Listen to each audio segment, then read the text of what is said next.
지금은 그런 것 같아요. 최근에 그 82년생 김지영 이후에 뭐 이렇게 소설들 쭉 나오는 거 보면은 이런 여성 이야기들이 굉장히 많이 나오고 있더라고요. 특히 젠더적인 어떤 그런 자의식을 가진 작품들이 굉장히 하나의 일종의 트렌드처럼 막 나오고 있던데, 지금은 뭐랄까 뭐 남성 작가든 여성 작가든 한국에서 뭐 작품을 쓴다든지 또는 뭐 학문을 한다든지 글을 쓰는 사람들이라면 젠더에 대한 어떤 공부가 좀 필요하지 않나. 그리고 요새 뭐 성인지 감수성이라고 합니까? 그런 것도 좀 이렇게 높여야 되는 게 아닌가라는 생각이 들고, 그래서 특히 오늘 우리 김현 선생님은 뭐 딱히 뭐 여자에 대해 썼다기보다는 인간에 대해서 이야기를 하신 거지만, 그래도 여기 나와 있는 이 작품집의 인물들이 다 주로 여성들이고 여성 화자이고 여성 주인공들이 대부분이죠. 그래서 아무래도 초점이 여성에 맞춰져 있는데 뭐 작가로서는 인간에 대해서 이야기를 한 것이죠. 그렇지만 오늘 또 이야기를 좀 풀어나가겠지만 여성의 어떤 삶에 대해서 좀 더 깊이 있게 공부하고 뭐 그런 좀 시간이 됐으면 합니다. 김현 선생님 뭐 오늘 소감하고 이렇게 간단하게 독자님들한테 인사 좀 부탁드리겠습니다. 와주셔서 감사합니다. 이 너무 매운 감자 책은요, 단편집으로서는 세 번째고, 제가 등단해서 올해가 한 20년째 정도 됐는데요. 장편 한 권과 산문집 하나 해서 책 전체로 치면 5번째 책이 됩니다. 뭐 너무 게으른 것 같지도 않고 제 생각에 그냥 적당하게 기간에 비해서 책이 나온 것 같고요. 이 너무 매운 감자는 7편의 단편을 실었는데 어떻게 하다가 보니까 화자가 거의 다 여자들이고, 지금 해설하신 전성호 선생님이 그 제목을 거절하는 여자들이라고 했더라고요. 아주 재밌게 제목을 지었는데, 이 7편에 나오는 여성들은 다 거절을 하는 걸로 보였나 봐요. 그래서 어쩌면은 이 소설을 쓰는 중에 제가 작가의 어떤 의식이 뭔가를 거절하지 못해서 억울했거나 그래서 거절하고 싶었는 건지 모르겠습니다. 어쨌든 뭐 여자든 남자든 사람 사는 얘기를 했고요. 오늘 또 지정 토론은 우리 박향 선생님이 맡아주셨는데 뭐 간단하게 선생님 그 작품 읽었던 감상하고 인사 한 말 겸해서 잠깐 하시죠. 네, 반갑습니다. 박향입니다. 네. 지금 뭐 한창 82년생 김지영이 상영되고 있지 않습니까? 이 82년생 김지영 이 영화 평점을 보면 0점과 10점으로 나뉩니다. 이게 평점 테러라 해서 반 페미니즘 이쪽 사람들이 0점을 주고 있고, 네, 영화를 보신 분, 좋게 보신 분은 10점을 주고 있고, 이런 상황이 벌어지고 있더라고요. 굉장히 씁쓸한 그런 기분이 들었는데요. 제가 이제 이 너무 매운 감자를 읽으면서 어떤 이게 72년생, 62년생, 또 52년생 김지영의 이야기가 아닌가 그런 생각이 들었습니다. 어쩌면 뭐 52년생, 42년생 김지영은 이 그 불평등한 차별을 정말 스스로 감내하는 것이 너무 당연하다, 그렇게 생각하면서 지금까지 사셨을지도 모르고, 또 지금도 그 차별이 당연하다, 차별이라고조차 생각하지 않을 정도로 당연한 삶이라고 생각하고 있을지도 모릅니다. 그런 어떤 이 김현 선생님의 소설 속 주인공들이 바로 그 지점에 있다고 생각하거든요. 결혼이라는 제도, 또 이 가족이라는 이름 하에 행해지는 가해지는 차별과 어떤 폭력 같은 삶의 어떤 폭력적인 부분들을 견디거나 또는 거기서 벗어나기를 간절히 바라는 그런 여성들의 이야기라고 생각합니다. 네. 뭐 사람도 오늘 속닥하니까 나중에 뭐 또 객석에서도 이렇게 질문도 해주시고 같이 뭐 다 같이 편안하게 대화 나누는 그런 자리였으면 좋겠고, 그래서 대화를 본격적으로 좀 나누기 전에 오늘 그 연주가 이렇게 축하 연주가 있어가지고, 그래서 그 해금 연주자 이유민 씨가 이렇게 두 곡을 연주해 주신답니다. 이유민 씨 소개해드리겠습니다. 안녕하세요. 저는 부산에서 활동하고 있는 해금 연주가 이유민이라고 합니다. 만나서 반갑습니다. 오늘 제가 들려드릴 곡은 혹시 드라마 추노랑 미스터 선샤인 다들 보셨나요? 네, 그 추노에 나온 비익년리라는 곡과 그거 미스터 선샤인의 주제가 그거 이수현이 부른 소리라는 곡 들려드릴게요.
그 우리 이 소설집에 나오는 그 여성들의 신선한 삶을 이렇게 뭔가 위로해 주는 듯한 그런 연주였던 것 같습니다.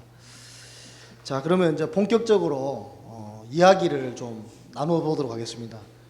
우리 김현 소설가님 보니까 A4지음을 잔뜩 적어 오셨는데 뭐 이렇게 되게 준비를 많이 해 오신 것 같습니다.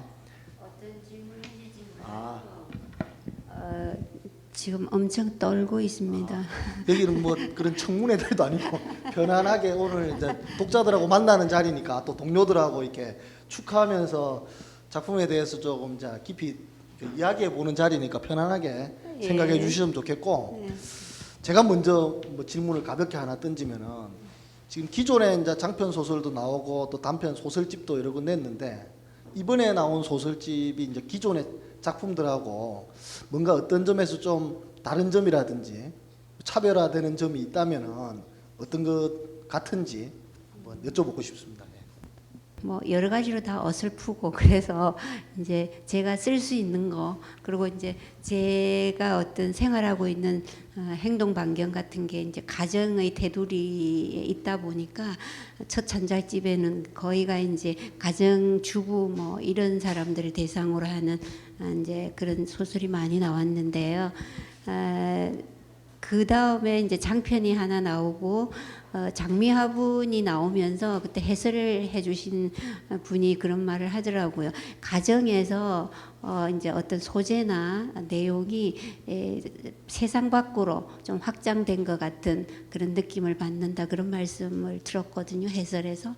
이제 그건 저도 이제 동의하는 바고, 그리고 이제 이번에 세 번째 단편집이 나왔는데, 이 7편의 실은 소설들은 2013년도 장미화분이 나오고 난 이후에 그동안에 쓴 작품이 한 5편 정도 되고요. 나머지 2편은 훨씬 이전에 사실 쓴 겁니다. 그래서 이제 책을 내야 되는데 그 오래전에 썼던 내용들이 지금 어떤 시대적인 상황하고도 좀 안 맞고 이래서 고민을 많이 했어요. 그래서 새로운 작품을 써야 되나 어쩌나 고민을 하다가 뭐 그래도 이래도 이렇건 저렇건 내가 쓴 작품이고 내 얼굴이니까 이제 한번 고쳐보자. 그래서 나름대로 이제 지금 고쳐서 이제 7편이 나왔는데, 해설에서도 말씀을 하셨지만 제 작품 속에 나오는 여성은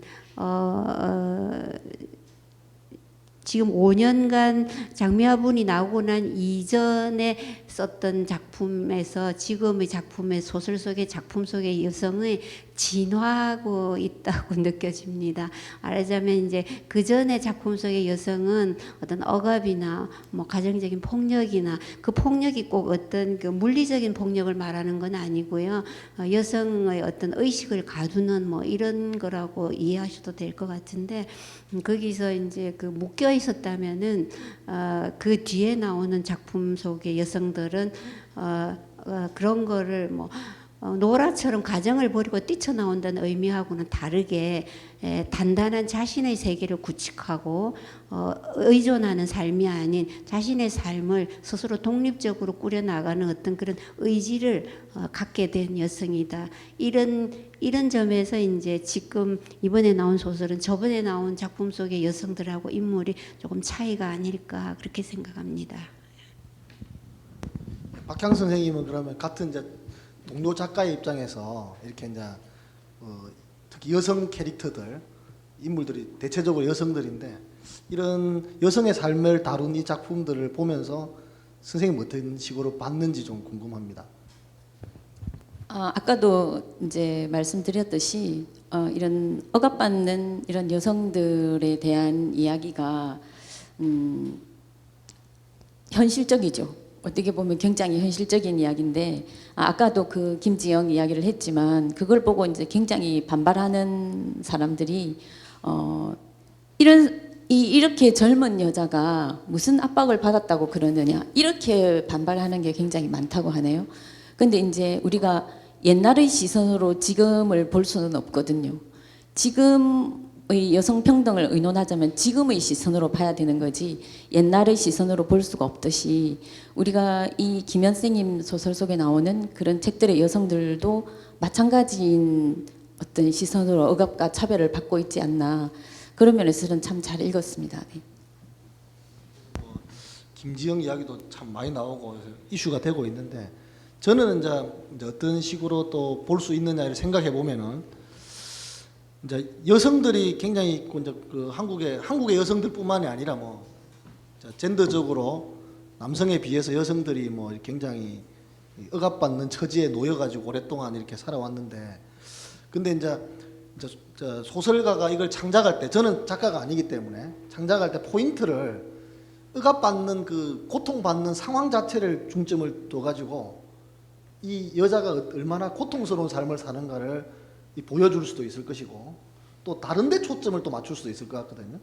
그러니까 뭐 이게 고통 자체가 아니라 어떤 뭐 여러 다른 그런 입장에서 좀 이 소설집에서는 그런 게 이제 고통받는 모습도 나와 있지만 그걸 좀 이게 벗어나려고 하는 게 좀 주안점이 아니었나. 예, 뭐 처음에 말씀드렸듯이 그 지금의 상황에서 그대로 주저앉기보다는 어떤 독자적인 자기 삶을 구축하기 위해서 노력하는 여성을 그리려고 나름대로 노력했습니다. 네, 여기 보면 이제 그 굉장히 이 도전하는 여성으로서 제일 첫 번째 나오는 소설이 아마폴라가 비기까지 이 여성이 나오거든요. 한 번도 자기 의지대로 살아본 적이 없는 여성이 이제 남편도 죽고 그다음에 뭐 친구도 있고 남자친구도 있고 하지만 자식들의 반대를 뿌리치고 산티아고 순례길을 가기로 결심을 하는 거죠. 근데 그 산티아고 순례길이 그렇게 아주 힘들지만 이제 그 연습도 하고 막 체력 단련도 하고 하는 과정에서 그 산티아고 순례길이 노란색 화살표를 따라가면 되는 거예요. 근데 그것도 한 번도 해보지 이 여자의 인생에서는 화살표를 따라가는 일조차 한 번도 해보지 못한 그런 인생이었던 거고 그래서 저는 사실 이 전체적인 소설 속에서 아마폴라가 피기까지에 나오는 이 노년 여성 72살로 나옵니다. 그런데 산티아고 순례길을 이제 도전하려고 하는 그런 여성으로 나오는데 굉장히 고무적인 여성이라고 생각했고요. 나머지에 나오는 이제 여성들은 좀 이렇게 막 벼랑 끝에 내몰려 있습니다. 대부분의 여성들이 벼랑 끝에 내몰려 있거나 또는 어떤 그 굉장히 수동적인 여성도 한 몇 분 나오세요. 도전을 포기하는 여성도 나오고 그런 부분에 있어서는 어떤 부분에 있어서는 약간 좀 물방울 뭐 그런 소설에서는 좀 화가 나기도 했고 그랬습니다. 그런데 그런 어떤 도전하고 그 자기의 그 억압된 삶을 다시 한 번 더 생각해보고 곧 뛰쳐나갈 준비를 하고 있는 그런 여성으로서는 굉장히 고무적으로 읽은 것 같습니다. 그래서 뭐 아마폴라가 피기까지 같은 작품에 이제 인물이 가장 적극적인 여성상 나이도 많은데 그죠? 오히려 결혼 제도라든지 이런 거에 대해서도 나름대로 이렇게 오랫동안 살아보고 겪어본 어떤 그런 걸 바탕으로 해서 나름대로 분명한 확신 같은 게 있는 것 같더라고요. 그래서 결혼 제도도 비판하고 또 나름대로 또 자녀들한테 얽매이지도 않고 자기 나름대로 과감하게 떠나겠다라는 이 결단을 내리는 그게 아주 적극적인 여성상이 드러나 있었고 방금 선생님이 이제 말씀드린 물방울이 떨어지고 있었어 같은 경우는 이제 그 누수라는 어떤 메타포 상징을 가지고 이 부부 관계, 가족 관계 균열 이런 것들을 이렇게 보여주고 있는 아주 섬세한 작품인데 난 이제 선생님께서 박향 선생님은 이제 이게 여성 인물이 조금 캐릭터가 약간 수동적이고 네. 뭔가 당하고만 있는 굉장히 젊은 여성이라는 거죠. 그 물방울이 떨어지고 있었어요. 젊은 여성인데다가 지금 현재 그 교사 생활을 하고 있는지 모르지만 어쨌든 역사 교사 선생님이세요. 거기다가 젊고 그다음 일을 할 수 있는 일을 하고 있는 여성인데 이 남편의 모든 억압을 받아들이기만 하고 그다음에 그것을 힘들어하고 고통스러워하지만 뛰쳐나갈 의지는 별로 없어 보이게 그렇게 읽혔거든요. 그래서 이제 굉장히 그 부분에 대해서는 제가 읽으면서 이제 이 아마폴라의 이 여성과 캐릭터가 굉장히 젊은 여성인데도 불구하고 그러니까 그런 부분에 있어서는 좀 힘들게 읽은 겁니다. 네. 조금 대조적인 어떤 네, 네, 작품으로. 네, 네. 선생님 어떻게 생각하세요? 이런 그 물방울이 떨어지고 있었다는 제가 보자 횟수를 치면 10년도 더 이상 더 전에 쓴 글이고요. 아마폴라가 가장 최근에 쓴 겁니다. 그러고 보면 어쩌면 제 의식이 그만큼 변화된 게 아닌가 싶은데요. 아마폴라를 쓸 때는 제가 이제 그 노년에 대한 얘기를 한 서너 편 썼는데, 소등도 썼고 뭐 7번 출구 이런 것도 썼는데, 소등 같은 경우에는 이제 요양원에서 이제 죽음을 맞이하는 노년의 그 쓸쓸한 모습, 그런 걸 그렸고, 7번 출구 같은 경우는 제가 이제 직접 그 발로 뛰어서 이제 콜라텍도 가봤습니다. 취재하러. 근데 거기서 이제 그 70대의 노인들이 거기서 짝을 찾는, 그래서 저보고도 춤추자 그래가지고 당황했는데, 그걸 쓰고, 그러면서 이제 이번에 이제 우리나라가 이제 고령화 시대 이미 진입했죠. 그래서 이제 저도 뭐 나이 들어가는 입장이고, 그래서 이 시선이 달라지더라고요. 몸이 바뀌는 것과 같이 생각도 나이가 들어가면서 자연스럽게 바뀌니까 소설에서는 소재에 대한 어떤 시선도 달라지더라고요. 그래서 자연스럽게 노년의 삶에 대한 얘기를 쓰게 되는데, 그 앞에서 소등이나 뭐 7번 출구 같은 거, 그런 얘기는 쓸쓸한 노인 또는 젊은 이들한테 무시당하는 뭐 어떤 그런 걸 그렸는데, 이번에 그런 생각이 들더라고요. 노년이라고 해서 다 쓸쓸하고 그렇지는 않지 않느냐. 아주 그 자주적이고 신나고 기쁘고 즐겁고 아주 기분 빵빵 나는 그런 걸 한번 써보자, 그런 생각을 해서 했는데 결국 이제 이 소설이 됐는데요. 이 얘기는 이제 마산에 사는 제 친구한테서 이제 힌트를 얻었어요. 이 친구가 아주 키도 작고 덩치가 조그만한데 세계 한 30몇 개국을 돌고요. 이제 산티아고를 직접 갔다 오고, 그래서 이 친구한테 들은 얘기를 모티브로 썼는데, 어쩌면은 그 제 마음속에 저도 이 나이 때 좀 한번 도전해보고 싶다 이런 마음도 있었는데, 그런 어떤 연유로 이 소설은 쓰게 됐습니다. 그러니까 아마폴라가 뒤늦게 쓴 거죠. 물방울을 가장 최근에 쓴 것이고, 최근에, 그죠? 물방울에, 그러니까 이제 뭐 뭐랄까 어떤 여성의 어떤 자주성, 그런 거에 대한 생각이 뭐 좀 바뀌어들고 변화된 거라고 보셔도 될 것 같습니다. 네. 그리고 이제 이 여성을 다루고 있지만 소설이 굉장히 다양합니다. 사실 이 안에 작품들이, 예를 들면은 5.18 문제를 다룬 작품도 있고요. 그 다음에 이주 여성들, 결혼 이주 여성을 다룬 어떤 작품도 있고, 그 전에도 그런 작품들을 선생님이 다 써 오셨는데, 그런 작품들이 있고, 또 아까 말했듯이 노년의 어떤 삶을 다룬 작품도 있고, 그래서 전체적으로 여성을 다루고 있지만 그 안에서 또 세부적으로 보면은 굉장히 다채로운 작품들이 이렇게 실려 있거든요. 그 중에서 저는 이제 개인적으로 제가 뭐 박사 논문으로도 5.18 소설 이런 걸 다뤘지만은, 이 5.18이라는 역사적 어떤 그 사건을 다루면서 보통은 이제 초점이 그 뭐 가해자나 희생자 또는 목격자 이런 쪽으로 나누어져 있는데, 이건 좀 독특한 면이 뭐냐면은 그 이제 가해자로서의 군인 있죠. 그 군인의 이제 아내죠. 가족 아내가 겪는 어떤 이 고통의 전이라고 해야 되나? 고통의 전염이라고 해야 되나? 어떤 감염이라고 해야 되나?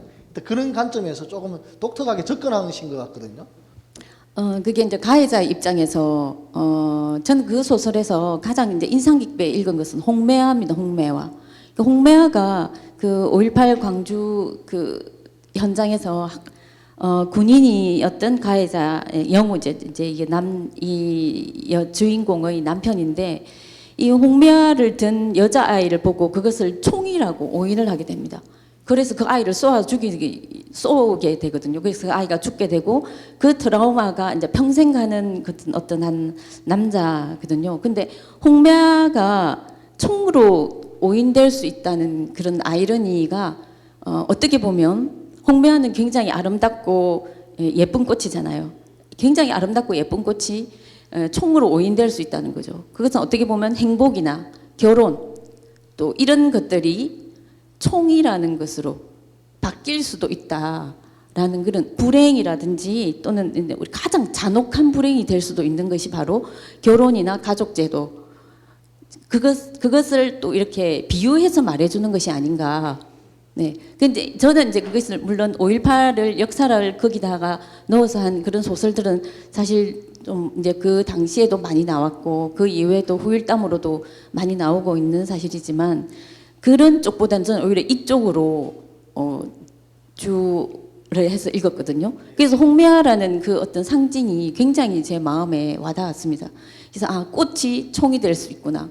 그렇다면 우리가 느끼는 행복이나 이런 것들도 가장 잔혹한 어떤 살상 무기가 우리가 꿈꾸는 행복, 가족, 결혼 이런 것들이 가장 우리가 무서워하는 총이나 그런 어떤 살상 무기가로 변할 수도 있다는 거죠. 그래서 그것을 이렇게 비유한 그 소설이 굉장히 그 부분에서 굉장히 인상적이었고 인상 깊었습니다.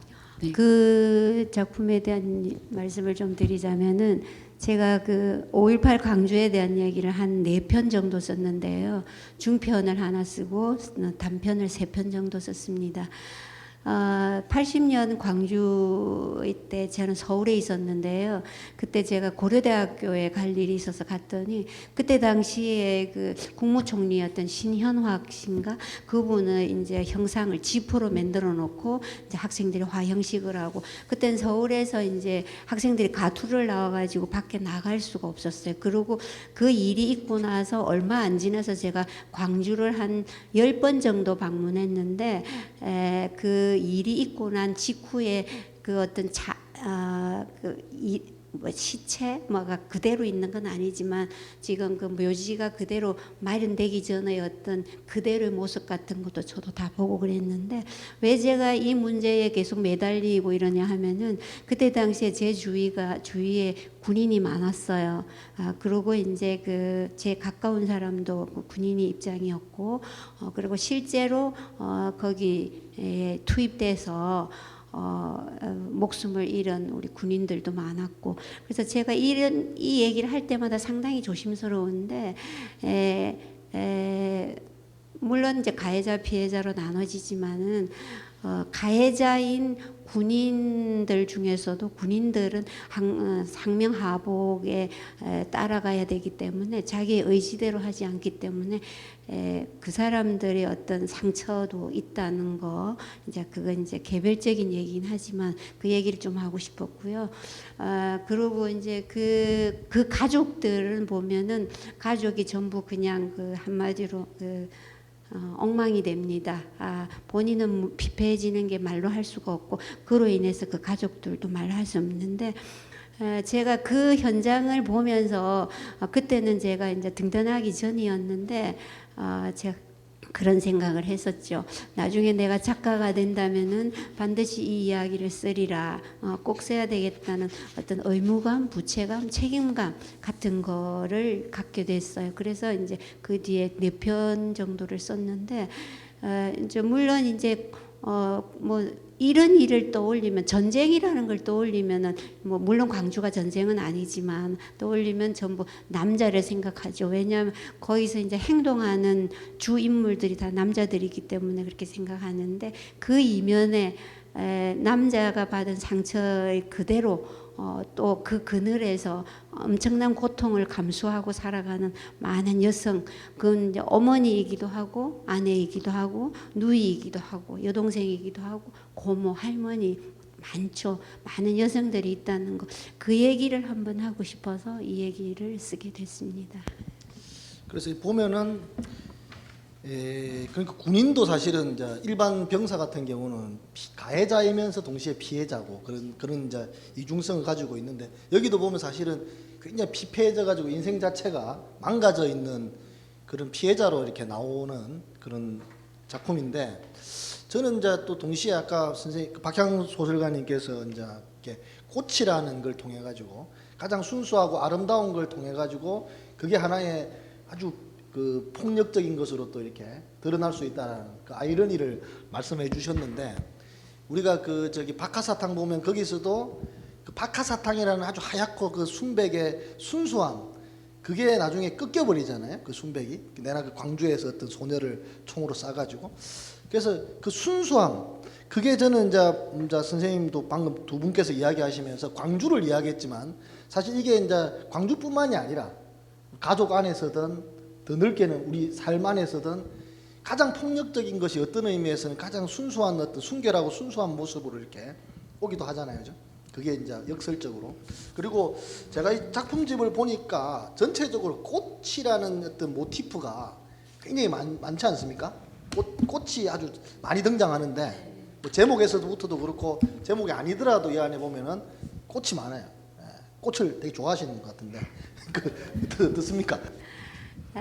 꽃을 뭐 싫어하지는 않죠. 좋아하는데 꽃을 나타내려고 했다기보다는 어떤 뭐 이제 소설을 쓸 때 앞에 계신 분들 선생님들도 다 그렇지만은 뭐 상징이나 은유를 하는 분들도 있고 소설을 쓸 때 또 서술이나 그런 거 아주 친절하게 설명하는 분도 있는데 저 같은 경우에는 이제 은유나 비유를 좀 이제 하는 편입니다. 그러다 보니까 이제 꽃을 뭐 이제 지금 여기에 나오는 작품들 중에서는 꽃이 필요했어요. 제가 쓸 때에 그 꽃이 가장 어떤 그 상황을 설명하고 표현하는 데에 가장 적절하다는 생각이 들어서 그렇게 했습니다.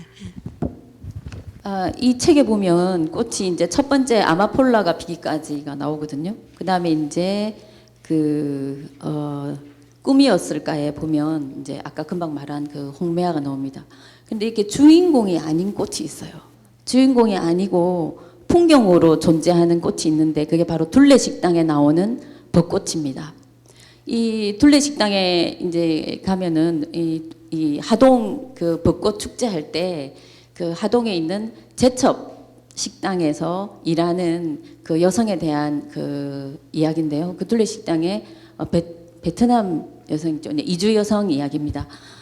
그런데 그 이주 여성은 지금 남편은 병약해서 이제 사기 결혼을 당한 거죠. 그리고 병약해 치매 시험 병약해서 이미 죽고 치매 시어머니를 모시고 살고 있으면서 너무나 힘들게 막 치매 시어머니의 약값을 다 대야 되고 그런 상황에서 매일 가서 이 제첩국을 팔고 있는 그런 여성이고 이 식당에 이제 북천댁이라고 하는 또 다른 여성이 일하시는 분이 한 분 나오는데 그분도 그냥 만만치 않습니다. 막 아들이 그냥 다 뜯어가고 막 이런 상황인 거죠. 이렇게 힘들게 일하는 그 제첩국은 TV에 나올 정도로 아주 유명한 제첩국집이거든요. 진짜 텔레비전에 나오면 아주 맛있는 그런 제첩국집입니다. 지금은 봄이고 벚꽃 축제철입니다. 그래서 사람들이 너무 많이 오는 거예요. 이 두 분은 너무 힘들겠죠. 사장은 맨날 눈 꼴치면서 빨리빨리 일 안 하나 막 이러고 그런 상황에 바깥의 풍경에 벚꽃이 정말 흐드러지게 피어 있는 거예요. 그 제첩국 바깥에 길가에 저는 이 책을 읽으면서 둘레식당을 읽으면서 이런 아이러니가 있을까 세상에. 네. 이렇게 힘든 두 여자 주인공이 둘레식당 안에서 이렇게 힘들게 일하고 있고 너무 신선합니다. 그 삶이 고달프고 신선한. 그런데 바깥에는 그 벚꽃이 그냥 정말 눈부시게 피어 있어서 근데 이 두 분은 그 꽃을 한번 쳐다볼 겨를도 없는 거예요. 이게 비록 이 꽃이 이 둘레식당에서는 완전한 풍경으로 존재하지만 그 무엇보다도 슬픈 꽃이 아닐까. 네, 둘레식당. 그래서 그 꽃이 저는 제일 인상적이었습니다. 제가 아까 꿈이었을까에서 홍매화가 가장 잔인한 뭐 그 상황하고 또 맞닥뜨린다 말씀하셨는데 그건 제가 작가 입장에서 쓸 때의 저희 의도하고는 조금 다르게 보신 것 같아요. 거기서 저는 지금 그 총알이 콩복듯이 내리쬐고 내리 쏟아지고 옆에 전우들이 그대로 죽어나가는 그런 아비규환의 그런 상황에서 초임 장교가 제정신일 리가 없죠. 그래서 항상 자기도 죽음에 대한 공포와 두려움에 거의 제정신이 아닙니다. 그래서 옆에 누군가가 지금이라도 자기한테 총뿌리를 겨누고 있다는 그런 어떤 망상에 거의 시달리게 되죠. 잠도 제대로 못 자고 그렇기 때문에 그런 극도의 어떤 쇠약해진 상태에서 그 앞에서 어떤 소년이 그 홍매화 화분을 들고 있는데 그 순간 그 화분이 자기를 쏘고 있는 총이라고 오인하는 거죠. 예. 그래서 이제 그 순간 완전히 발작적으로 본능적으로 자기가 살아야 되겠다는 생각으로 이제 방아쇠를 당기는데 그런 일이 실제로 있었다고 들었어요. 예. 그래서 그거는 이제 그런 의미로 쓰여진 거고, 이제 벚꽃은 뭐 제첩이 4월이 벚꽃이 한창 필 때가 가장 제첩이 살이 오르고 맛있대요. 제가 알아보니까. 예, 그래서 이제 그때 이제 벚꽃 손님들 많이 오고, 그리고 이제 말씀하신 그 대비되는 그렇게 아름다운 꽃이 피지만 이 여성은 제첩국집 주방에 이제 한마디로 처박혀서 진짜로 이제 벚꽃 구경을 할 틈이 전혀 없는 거죠. 그런 신선한 삶을 사는 거죠. 이주 여성에 대한 글도 제가 한 몇 편 썼는데요. 제가 그 반송도서관에 뭐 이렇게 뭐랄까 하여튼 좀 다닌 적이 있는데 반송 지역이 장애인과 이주 여성이 가장 많답니다. 그 지역이. 그래서 거기에는 이주 여성들을 상대로 하는 글쓰기 교실이 많아요. 그래서 제가 그 이주 여성들을 상대로 한글 교육을 가르치는 그 글쓰기 공부에 몇 번 참여한 적이 있는데, 거기서 이제 실제 그 여성이 한 명 있어서 제가 이제 밥도 사주고 빵도 사주고 그러면서 이제 취재해서 이제 쓴 글인데, 참 그 비참한 삶들도 많고, 대개는 이제 여기 한국 남성들이 얘기해서 그쪽에 가서 이제 결혼을 하기 위해서 자기를 소개할 때의 내용들이 거의가 이제 80%는 사실과 다른 그런 경우도 많고, 그래서 이제 취재해서 이 소설은 쓰게 됐습니다. 그 둘레식당 이야기가 나왔으니까 그 이야기를 계속해도 될까요? 둘레식당 이야기를. 제가 이 둘레식당을 읽으면서 전 이 소설이 굉장히 제 처음 읽을 때부터 그런 어떤 바깥의 뭐 벚꽃이 활짝 핀 아까 말씀드린 그런 상황들이 계속 대비돼서 굉장히 인상적으로 읽은 작품인데, 제일 마지막 장면에 가서 너무 마음에 안 들었거든요, 제가.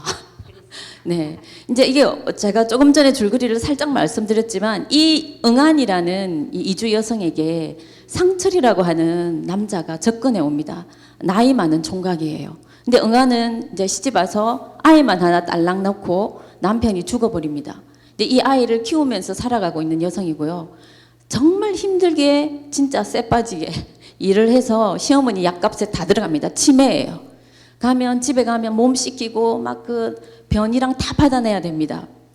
그리고 힘들게 사는 뭐 잘 시간도 없이 또 나와가지고 일해야 돼요. 그런 여성이 응안인데, 이 응안에게 새로운 남자가 다가오거든요. 상철이라고 하는 남자입니다. 비록 엄마는 반대를 하지만 상철은 응안을 사랑합니다. 와서 막 쟁반도 들어주고 막 이러거든요. 그런데 이제 상철이 응안에게 립스틱을 하나 줍니다. 립스틱을 주면서 이거 당신이 오렌지색 좋아한다고 해서 내가 이걸 샀다. 그러면서 오늘 밤에 어디로 나오라 이러는데, 응안이 그때는 너무 나가고 싶었어요. 근데 립스틱을 바르려고 딱 거울을 보다가 꺼내다가 딱 뚜껑을 닫아요. 그러면서 끝납니다, 소설이. 립스틱 뚜껑을 닫는 거예요. 그래서 어떻게 보면 이 소설에서 전체적으로 보면 김현 선생님이 하시는 말씀은 뭐냐면, 결혼, 가족인 한마디로 말하면 구속이자 속박이다. 그래서 응안이 다시 이 새로운 결혼이나 결혼이라는 제도 속에 들어가는 것을 거부한다라는 뜻으로 아마 쓰시지 이게 립스틱 뚜껑을 닫지 않았을까 생각하지만, 아닌데요. 저는 응안의 경우는 제가 이야기 아직 응안의 경우는 그게 아니라고 생각하거든요. 응안은 지금 현재에 있는 이 시점이 더 지옥이에요. 시어머니만 보면 숨이 콱콱 막혀요. 자기가 버는 돈도 그 밑에 다 들어가요. 그렇다면 응안은 립스틱을 발라야 되는 거 아닐까. 그래야 이 현실에서 벗어날 수 있지 않을까. 저는 그렇게 생각하거든요. 그 지금 굉장히 문제 제기가 돼 있고, 지금 막 벼르고 지금 막 마이크를 하고 있는데, 이 시점에서 둘레식당 우리가 낭송이 돼 있습니다. 그래서 잠깐 여기서 시키고 나서 타이밍이 아주 좋은 것 같아요. 그래서 오선영 소설가가 잠깐 불을 좀 끄고 이렇게 다시 이야기를 이어갈게요. 딸을 먼저 방에 들여보내고 세탁기를 살피던 응안이 얼어붙은 듯 멈춰섰다. 상철이었다. 상철이 대문 앞에서 오른손을 흔들었다. 약속 장소에 나오지 않는 응안을 기다리다 찾아온 것 같았다. 응안은 상철을 기다리게 했던 미안함보다 혹시 누가 보기라도 할까봐 더 마음이 탔다. 이렇게 불쑥 찾아오면 어떡해요? 응안이 말릴 틈도 없이 상철이 성큼 마루에 걸터 앉았다. 응안이 저도 모르게 주위를 둘러보았다. 이웃에서 누군가 보기라도 하면 대놓고 남자를 끌어들인다고 흉을 볼 게 뻔했다. 그렇게 서 있지 말고 여기 좀 앉아요. 내가 오늘은 꼭 대답을 들어야겠다 싶어서 작정하고 왔으니 쫓아낼 생각일랑 접고. 무슨 말을 할 건데요? 그것보다 우선 이거 받아요. 상철이 주머니에서 립스틱 한 개를 꺼내 응안의 손에 쥐어주었다. 화사한 오렌지 색이었다.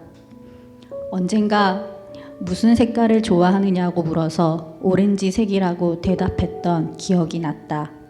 울컥 응안의 목이 잠겼다. 제가 베트남 여자인데도 부모님이 허락할까요? 거기다 딸까지 딸렸는데. 상철 씨는 총각이고 사람들이 손가락질 할 거예요. 누가 손가락질 한단 말이에요. 사람들의 입방아 따위 신경 쓸 필요 없어요. 그런 것보다 우리는 우리 둘 생각만 해요. 상철이 와락 응안에 껴안았다. 응안의 몸이 휘청했다. 이것들이 지금 뭔 짓거리를 하고 있노? 애틋한 감정을 쌓여있는 두 사람을 깨운 사람은 상철의 어머니였다. 상철이 더 놀라 응안을 저만치 밀쳐냈다. 상철의 어머니가 놀라 어쩔 줄 몰라 하고 있는 응안의 머리채를 대뜸 휘어잡았다. 이년이 간이 배밖에 나와도 유분수지. 베트남인가 어딘가 하는 근본도 모르는 인간은 고사하고 새끼까지 딸린 년이 생짜배기 총각한테 시집을 오겠다고. 어린 게 얼마나 요망을 떨었으면 내 아들이 저래 홀딱 넘어갔겠노. 암만 그래도 외국 여자한테서 자손을 볼 수는 없다. 상철의 어머니는 응안의 머리채를 몇 차례 흔들어 놓고도 분이 안 풀리는지 흥분을 가라앉히지 못하고 날뛰었다. 너무 매운 감자 같은 경우는 이 소설의 이제 표제작이거든요. 그래서 제목이 이제 맵다라는 말이 참 좋은 것 같아요. 왜냐하면 맛있게 매운 게 아니고 여기서는 뭔가 삶이 이 여성들의 삶이 뭔가 맵다, 고통스럽다. 이걸 이 맵다라는 이 뭐가 미각적인 어떤 이 감각을 통해서 여성들의 삶을 잘 포착하고 있는 제목이라 생각되는데 박형 선생님 이 작품은 어떻게 읽으셨어요?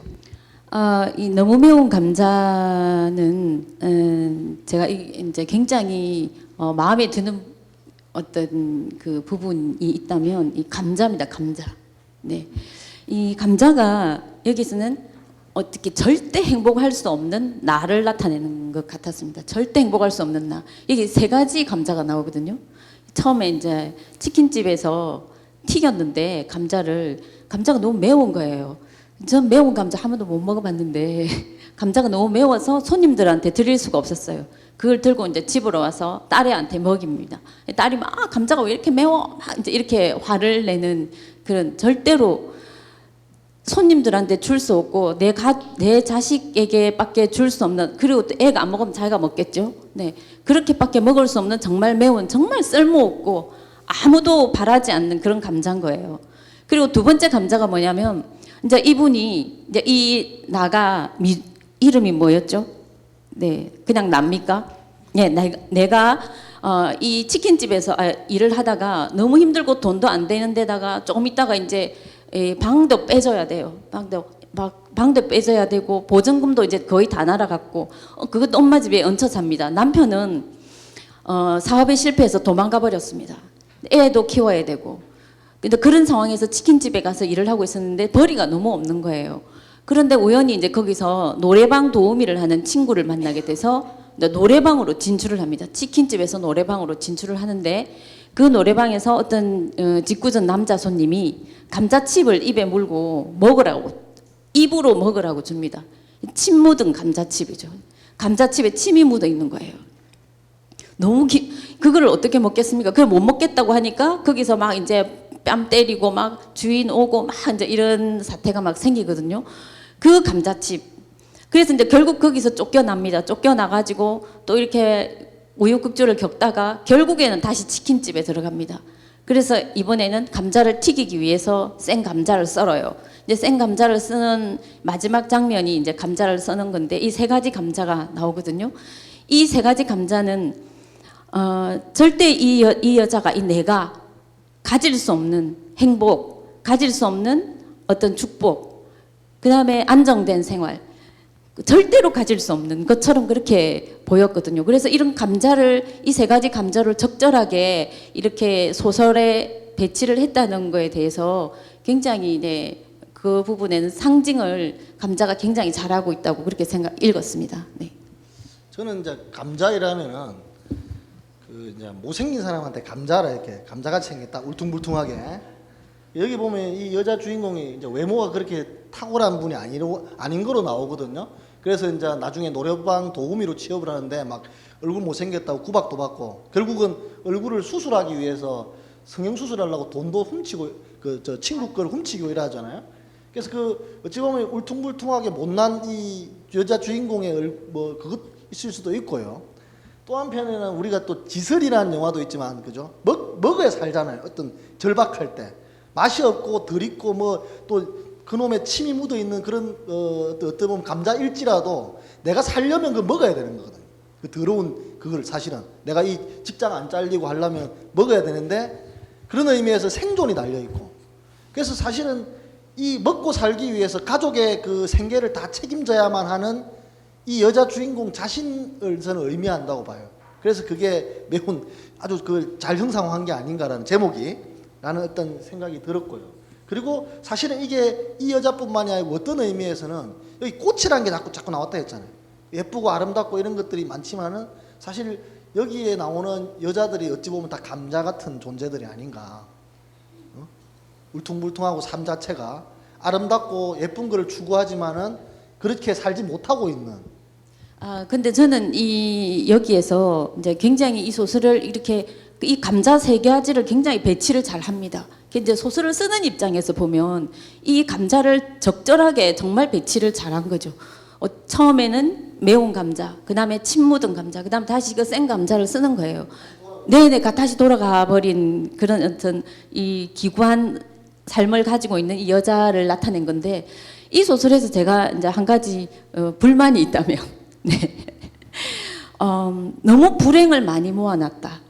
이런 생각이 들었거든요. 너무 고통을 아주 잘 짜여진 고통이 아닌가 이런 생각이 들었습니다. 자, 처음에 남편은 사업에 실패해서 도망가고 그래서 친정 엄마 집에 왔는데 그 엄마 집은 보증금도 다 날아가고 여기서 곧 쫓겨날 판이고 치킨집에 취직했지만 돈은 얼마 안 되고 노래방 도우미로 갔지만 침 묻은 감자칩 때문에 거기서 쫓겨나고 그래서 그 여자 친구에게 노래방 도우미 소개해준 여자 친구 집에 놀러 가서 그 집 반지를 훔쳐요.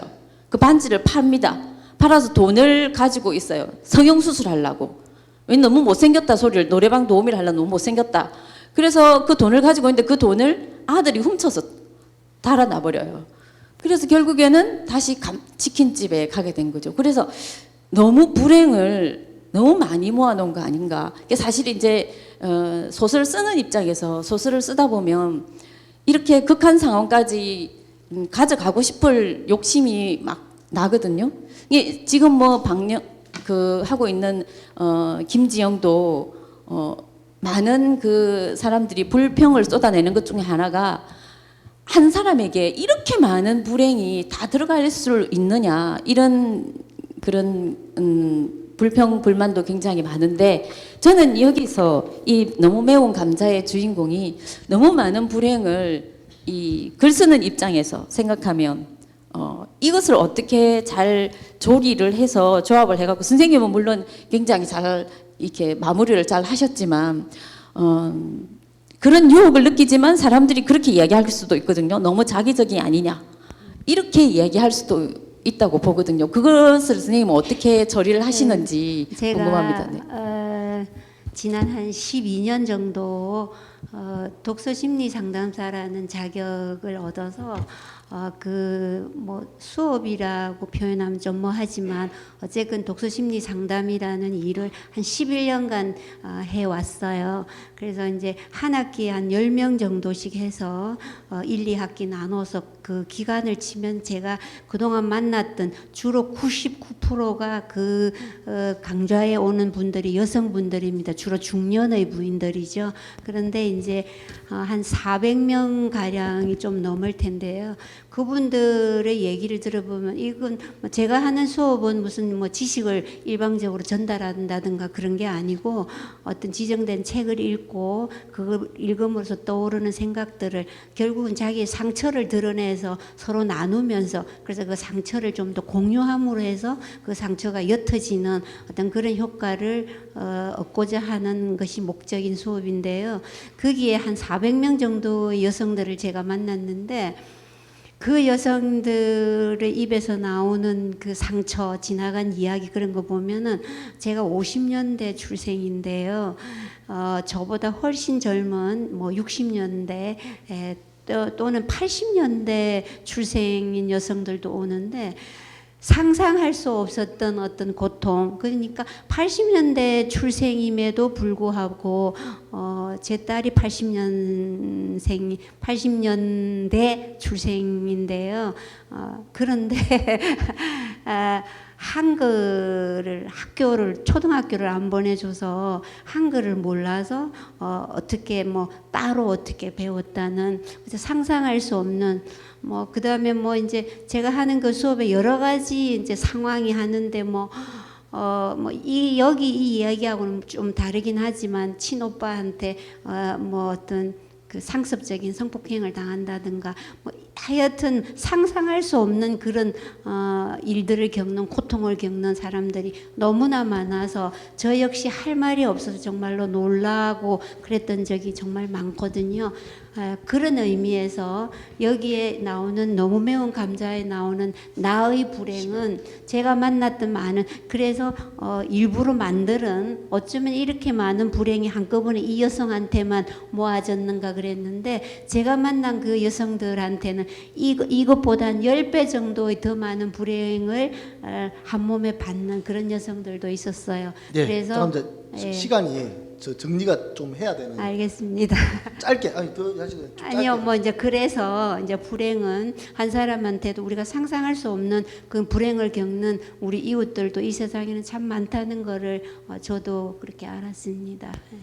뭐 얼마 이야기를 안 한 것 같은데도 시간이 벌써 이렇게 흘러가지고 정리를 좀 해달라는 메시지를 결국 받고 말았는데 그만큼 할 이야기 되게 많은 것 같습니다. 이 작품이 오늘 아까 뜨겁게 이야기되고 했는데 사실 이런 작품처럼 그 억척음음의 서사라고 해가지고 그 엄마로서 여자가 그 가족을 책임져야 되는 이야기는 한국 소설이 굉장히 많거든요. 왜냐하면 한국에서는 우리가 식민지도 겪고 한국 전쟁도 겪고 이러면서 아버지의 자리가 항상 비어 있었기 때문에 그걸 메꾸는 억척음음 서사가 많은데 이거는 또 다른 측면에서 또 그런 형태의 서사고, 그래서 뭐 이게 전혀 뭐 저는 색다른 그런 건 아닌 것 같고, 역시 그래서 이 소설에서 남성에 대한 강한 비판인 것 같아요. 남자가 있을 곳에 없다라는 거죠. 근데 이제 저는 이 작품들을 전체적으로 읽으면서 이 소설집에 제대로 된 남자다운 남자가 없습니다. 사람다운 남자가 없어가지고 다 남자가 좀 뭔가 매력적인 그런 남자 캐릭터가 전혀 없거든요. 그래서 저는 이제 좀 독자로서 좀 부탁드리면 남자도 좀 매력적인 그런 남자들도 좀 앞으로 좀 봐주시고 이러면 좋지 않을까라는 그런 이제 앞으로 소설들에서 좀 진짜 괜찮은 남자도 좀 많이 봤으면 좋겠습니다. 그 말은 곧 우리 여성들의 삶이 좀 더 행복해질 수 있다면 아마 그런 인물도 많이 나올 건데, 자 어쨌든 이제 시간이 많이 흘러가지고 우리 낭송이 지금 한 분 더 남아 있거든요. 우리 요산 김정한 소설 낭독 대회에서 일반부 최우수상을 수상한 낭독의 달인입니다. 그래서 지금 이윤정 독자께서 마지막 선택이라는 작품을 낭송해 주실 건데, 지금 독자지만 사실 소설가 지망생으로서 곧 우리 회원으로 얼마 되지 않을까 싶습니다. 예. 날씨가 왜 이리 변덕인지 모르겠어요. 때이른 장대비에다 한여름 같은 더위까지. 점심으로 물냉면을 먹고 설거지를 하려는데 딸이 들어왔다. 양손 가득 들고 온 과일 봉지를 식탁 위에 올려놓고 딸이 블라우스 단추를 열었다. 더운지 이마에 땀이 맺혀 있었다. 선풍기를 딸 앞으로 당겨놓고 강바람으로 틀었다. 딸이 더위를 식히는 동안 나는 사가지고 온 수박을 잘라서 냉장실에 넣고 참외는 깨끗이 씻어두었다. 남편이 직접 농사지은 과일과 채소를 자식들에게 주고 싶다고 입버릇처럼 했던 말들이 떠올라 설핏 웃음이 나왔다. 어린이집을 인수받아서 해보려고요. 평소보단 한 옥타브 올라간 목소리 때문인지 딸이 조금 들떠 있는 것 같았다. 취직을 하는 게 아니라 네가 직접 운영을 한다고? 남편이 급하게 수박씨를 뱉어내고 물었다. 일을 하려는 건 짐작하고 있었지만 예상 밖의 말이었다. 남의 일 해봐야 평생 그렇잖아요. 마침 좋은 조건이 있어서요. 대학 선배가 하던 어린이집인데 남편이 지방으로 발령이 나서 할 수 없이 내놓는 거래요. 아파트 1층인데 아이들도 제법 있고 시설도 다 되어 있어서 뒷돈 들어갈 것도 없어요. 나한테는 권리금도 거의 안 받고 넘겨주겠다고 해서 꼭 해보고 싶어요. 들어보니 조건은 괜찮네. 그런데 네가 자금은 어떻게 마련하려고? 남편의 말에 미간을 좁히고 있던 딸이 결연한 표정으로 입을 뗐다. 딸의 입에서 무슨 말이 나올지 몰라 조마조마했다. 살고 있는 집 전세를 빼면 돼요. 위치도 괜찮고 집도 깨끗해서 전세는 금방 빠질 거예요. 그러면 너희들은 어디서 살고? 월세로 가려고? 불길한 예감이 전신을 휘감는 느낌이 들었다. 입이 마르고 심장이 두근거렸다. 진정하려고 양손 깍지를 껴서 뛰는 가슴을 끌어안았다. 그래서 말인데요. 어린이집이 자리 잡힐 때까지 여기 들어와서 살면 어떨까 싶어서요. 난데없이 친정살이를 하겠다는 말에 대답이 나오지 않았다. 말은 그렇게 했지만 딸은 이미 결정을 한 것 같았다. 우리들의 의견이야 아무려면 어떠랴 하는 식이었다. 자랄 때도 딸은 자기가 하고 싶은 일을 먼저 결정해 놓고 통보하는 식이었는데 지금도 그렇다. 딸은 이왕 내친김이라는 듯 인수 비용 마련부터 경영 방법까지 차근차근 계획을 펼쳐 보였지만 하나도 귀에 들어오지 않았다. 머릿속에 5만 가지 생각이 뒤엉켜서 혼란스러웠다. 딸이 말하는 대로 같이 살면 나는 꼼짝없이 부엌대기가 될 게 뻔했다. 아침마다 아이들 밥 먹이고 등교시키느라 북새통을 떨고 식구들이 벗어놓은 빨랫감에 청소에 하루 종일 허리 한번 펼 틈이 없을 게 불보듯 눈에 선했다. 내 자식들을 키울 때는 힘이 들어도 젊어서 버텨냈지만 이제 나이 들고 힘없는 몸으로 어떻게 감당할지 생각만 해도 겁이 났다. 자식이 살아보겠다고 애쓰는데 부모가 나 몰라라 할 수도 없지만 쉽게 대답이 나오지 않았다. 난데없이 아들과 딸이 앞다투어 이 집을 두고 쟁탈전을 벌이니 어떻게 대처해야 할지 황망하기만 했다. 지우 애비하고는 의논이 된 거냐? 의논하고 말고가 어디 있어요? 지금 이 판에. 지금 이 판이 뭐 어때서? 사실대로 말씀 못 드렸는데 지우 애비 직장 그만뒀어요. 딸이 무리를 해서라도 어린이집을 차리겠다는 이유를 이제야 알 것 같았다. 뭐라고? 언제? 제법 됐어요. 그동안 죽었다 하고 참았는데 또라이 팀장 때문에 도저히 못 견디겠더래요. 저도 길길이 뛰고 난리를 쳤는데 계속 나가다간 병나서 죽든지 정신병자 될 것 같다는데 어쩌겠어요. 성적도 좋고 여기저기 알아보고 있으니까 곧 취직할 거예요. 너무 걱정 마세요. 딸은 할 말을 다 하고 나니 후련하다는 듯 수박 한쪽을 들고 벽에 기대에 앉았다. 자, 그러면 이제 좀 마무리를 지어야 될 것 같은데 생각보다 시간이 많이 빨리 지나가네요, 그죠? 박향 쌤 마지막으로 뭐 이렇게 마무리 발언으로 좀 한마디 해주시죠. 제가 마무리 발언을 할 건, 네, 할 건, 네, 뭐, 읽으면서, 많은 생각들을 했는데, 김현 선생님하고 얼마 전에 그 무슨 행사 요산 문학 축전하고 난 뒤에 그 식당에서 마주 앉아서 밥을 먹게 됐었거든요. 그때는 이 책을 읽기 전이었습니다. 전이었는데, 이제 결혼에 대한 이야기가 나왔어요. 이제 자식들의 결혼에 대한 이야기를 하면서 선생님은 자식이 결혼을 한다 안 한다 이런 것에 대해서 어떻게 생각하시냐고 했더니 선생님께서 그래도 결혼은 하는 게 좋은 게 아니겠느냐고 그렇게 말씀하셨거든요. 책 읽으면서 깜짝 놀랐습니다. 작가 자신의 생각이 결혼은 구속과 속박이다.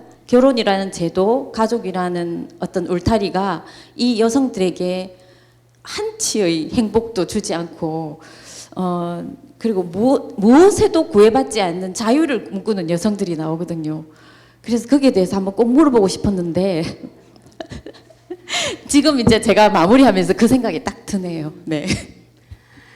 그 작품 속에 나온 여성들이 결혼은 무덤이고 할 필요가 없다 이렇게 그렇게 읽으신 건 아니시죠?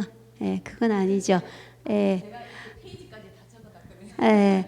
그 작품 속에 나오는 여성들의 결혼 생활은 아주 불행합니다. 그래서 불행한 결혼에서 그걸 딛고 불행한 결혼은 결국 뭐냐면 그 불행을 직접적으로 제공하는 사람은 대개의 경우 남편이거든요. 그래서 이제 이 여성들은 불행을 제공하는 남편의 그늘에서 결혼을 안 하고 결혼이라는 제도 속에서 탈출하겠다는 것보다는 불행을 안겨주는 남자한테만 의존하지 않는 자기 독자적인 한 사람의 인간으로서의 삶을 살고 싶다 하는 그런 의지를 제가 이제 표명하려고 했던 거고요. 결혼은 이왕이면 하는 게 좋죠. 뭐 제 결혼을 생각하면은 그렇게 불행하지도 그렇게 행복하지도 않은 그냥 고만고만한 삶을 살고 있는데요. 그래도 뭐 이제 흔한 말이지만 해도 후회 안 해도 후회 같으면 저는 이제 제 자식들을 생각한다면 저는 하기를 원합니다. 그게 어떻게 보면은 제 성격적인 면으로서 평범한 거 그래도 안 하는 분보다는 하는 사람이 더 많으니까 그랬으면 좋겠고요.